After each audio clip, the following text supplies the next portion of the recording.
was beginning to think that there was a bigger issue with my coworker's laptop. We both worked for a small health and wellness company. It was practically a startup, so we were a small team. Since I had the most technical knowledge, I was chosen to be our IT guy. That meant brushing up on my knowledge so I could help the team address any technical issues. Usually, it was an easy fix that involved teaching them common sense. Keep your password somewhere only you can find it. Don't forget to turn your laptop off when you're done with it. But this time, something was different. I was asked to look at Rodney's laptop because it was running slow. He also said it would open up programs on its own, which drained the battery and slowed him down. The initial diagnostics only showed a few bugs, and they weren't anything major. Cleaning those sped up the performance a bit, but something was still wrong. I started looking through the laptop again and noticed something strange. He had a folder with some strange-looking files. I had never seen anything like them before. They appeared to open up programs called Port, River, and Ferry. They seemed vaguely familiar, but I couldn't remember exactly how I knew them. When I looked at the files again, I saw that they took up an unusual amount of storage. I figured that could be a contributing factor.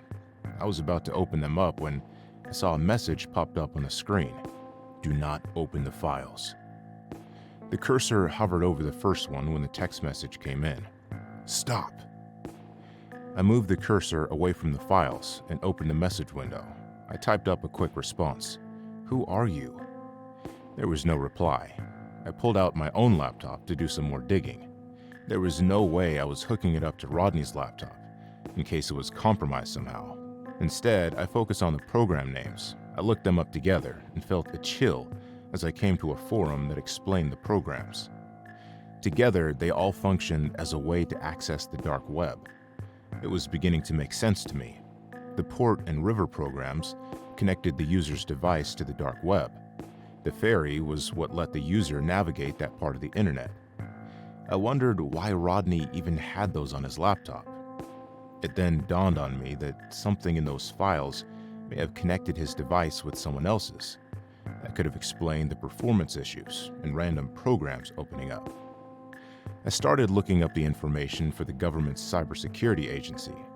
I figured if someone had been accessing Rodney's laptop, they potentially accessed company information. As I was beginning to draft a message to one of their channels, a message popped up on my screen. Don't do it. I closed the message out and got off the web. It was difficult putting the fear out of mind that whoever was doing this potentially had my information. I left my office and devices, keen on getting this sorted out somehow. The head of the company was surprised to see me, and even more shocked at how alarmed I was. I began relaying everything to him, watering down the technical stuff so he could understand without any other clarification. His eyes widened when I told him that the dark web was typically used for criminal activity. I also emphasized what people on that part of the internet were capable of. Through my instructions, he contacted the authorities and told them the same story I did. Within a few hours, we had agents in our office examining the laptop before confiscating it. They said they would do their best to identify what parts of the dark web Rodney was accessing. They would also send us resources to help us fortify our security. Later that evening, they contacted us to let us know that Rodney was nowhere to be found and likely on the run. They instructed us to report to them if any of us saw him. With Rodney gone and everything sorted out, I started to feel like we had averted a major crisis. I was relieved until I saw another message on my phone. It was a text from an unknown number. It had my full government name, address, and the next day's date. I realized things weren't over for me, and I had to go on the run too.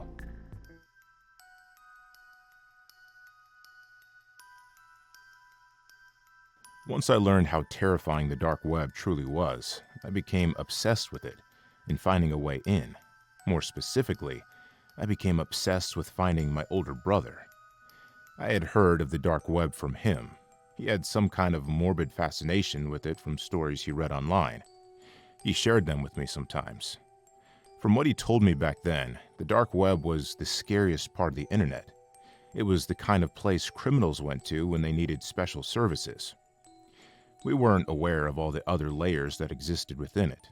As he got older and did more research, he told me less and less about the dark web. He probably thought that was his way of protecting me as he got deeper into it. I knew he had been trying to access it. That was what he told me before he started keeping information from me. There were days I barely saw him because he wouldn't step away from his computer. I had a feeling he was getting closer. That was how he was.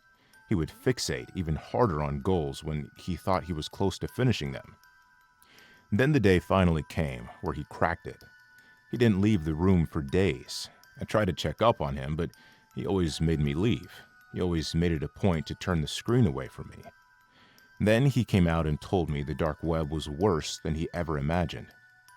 I tried to ask him about it, but he cut me off and told me he had seen unspeakable things. At first, he just wanted to see what was really there, but whatever he saw haunted him. He kept emphasizing that I should never try to get on the dark web. That was the last time I saw him. I ended up going to bed after that. He was gone the next day. All of his computer stuff was gone too. Even though it was just the two of us, I tried reaching out to friends and family. No one had seen or heard from him. Naturally, I went to the cops, but they were skeptical about the whole thing, especially when I mentioned what he had been looking into. They told me he probably did something he wasn't supposed to and ran away, but I knew that wasn't him. He wouldn't just abandon me like that. I spent years following his footsteps, researching and learning what I could about the dark web. There were different ways of accessing it. Each required some kind of software or access to specific networks. This was a place people really didn't want outsiders gaining access to. They're self-proclaimed experts who warned about traps, dead ends, and viruses for those who weren't properly equipped. They were partially right, but you really had to be careful once you made it onto the dark web. There were no safeguards or regulations, so anything could happen.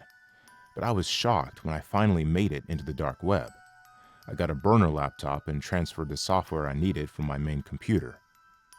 The initial steps were easy enough to follow. My screen suddenly went dark, and I thought I'd have to start over again. But then a cursor appeared, and I was able to navigate web pages I'd never seen before. But the most alarming thing happened before I could even interact with anything. A message popped up. As soon as I saw the words, I had to click on it. "I told you not to come here, V. You can't come looking for me, or they'll come after you too." After all this time, I had something from my brother. He hadn't just disappeared or run away, but something was clearly wrong, especially after his next messages came. "It's too late now." I began typing out a response, but I was too scared to finish it after his last message came in. "Run!" I packed my things in the blink of an eye and ditched the burner laptop. I've been on the road since then, and I'm still looking for my brother.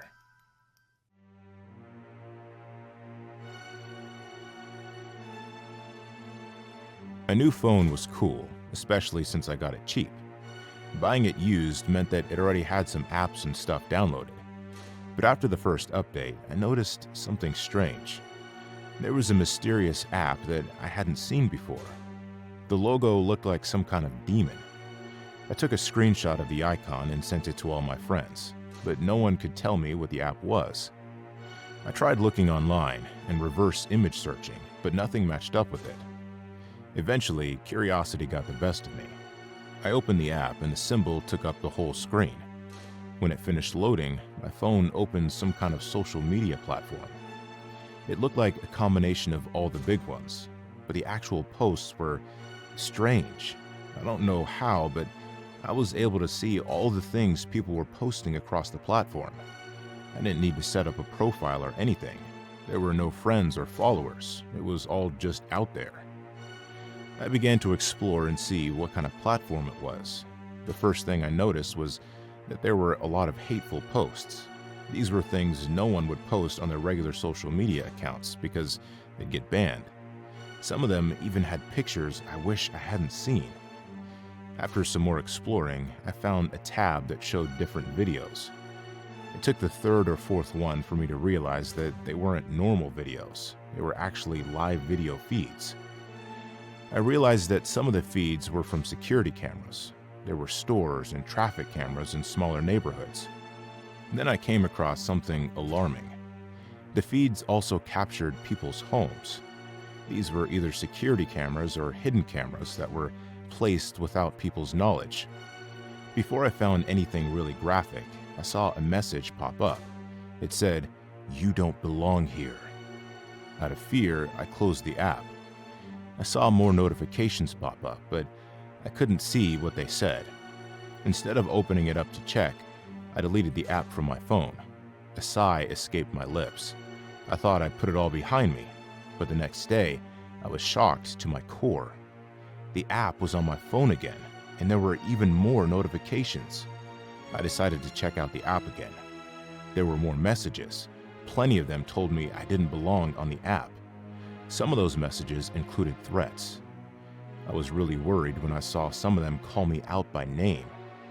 When I went back to the live video section, a screen caught my eye. My heart dropped when I opened it up to full screen. I recognized my living room. From the angle of the shot, the camera appeared to have been on my desk. Cautiously, I peeked into the room. When I saw my face appear on the screen, I knew I had to do something. After covering all the potential cameras in my phone, I took the phone to a tech store. I told the guy at the counter I just wanted to trade it in for something simple. It took some convincing, but after I explained that I bought it used, he seemed to understand. A little while later, I walked out of there with a flip phone and hoped that would be enough to avoid that corner of the internet.